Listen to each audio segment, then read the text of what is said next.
send out something on YouTube. I'm president. I'll be able to. I'll let him know what the facts are.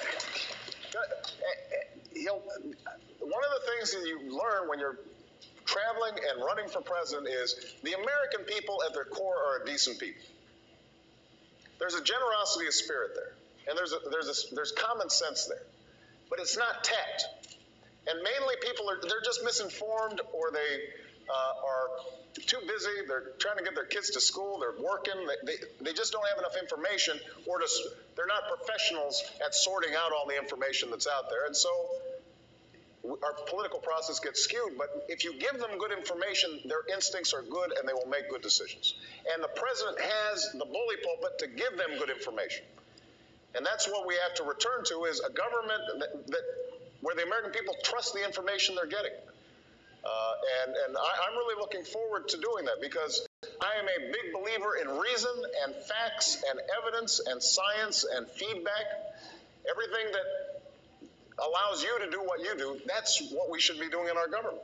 I mean, I want people in technology.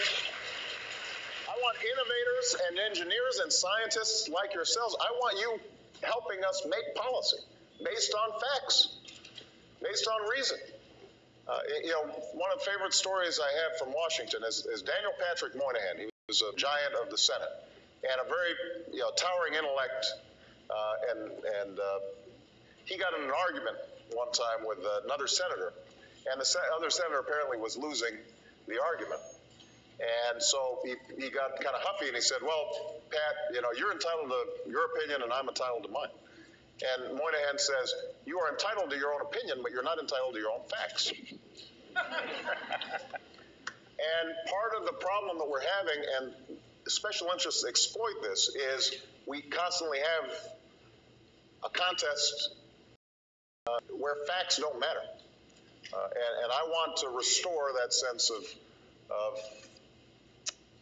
decisions being based on facts to the White House, and I think that many of you can help me. So I want you to be involved. Thank you so much, everybody.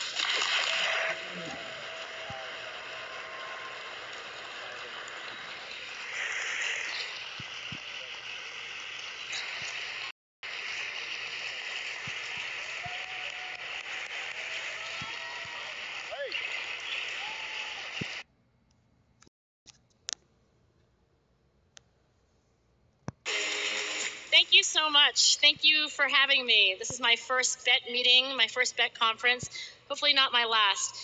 Let me start off by telling you my story. Let me tell you why it is that I study grit.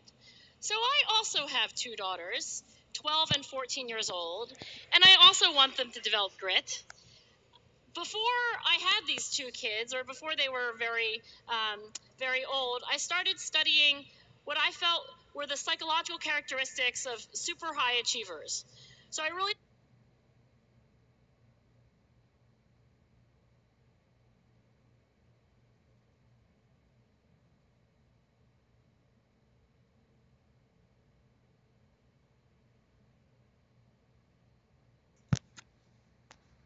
started off by studying outliers, right? People who had made it to the highest echelon of what they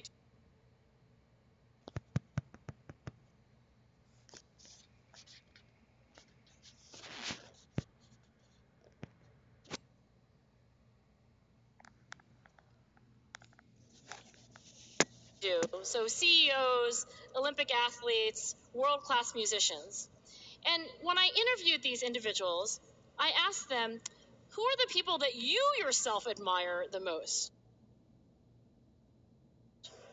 And the descriptions they would give had words and luck, but invariably, when asked to describe the people that they most admired, these world-class performers, they would talk about a kind of a stamina, a kind of a stick-to-itiveness in two dimensions. And these two dimensions are really what I mean by grit. Now, I don't know how good your eyes are, but I'm going to read to you a couple of questions from a scale that I developed from these interviews, from talking to people about other world-class performers and what they most admired and what they felt that other than luck and other than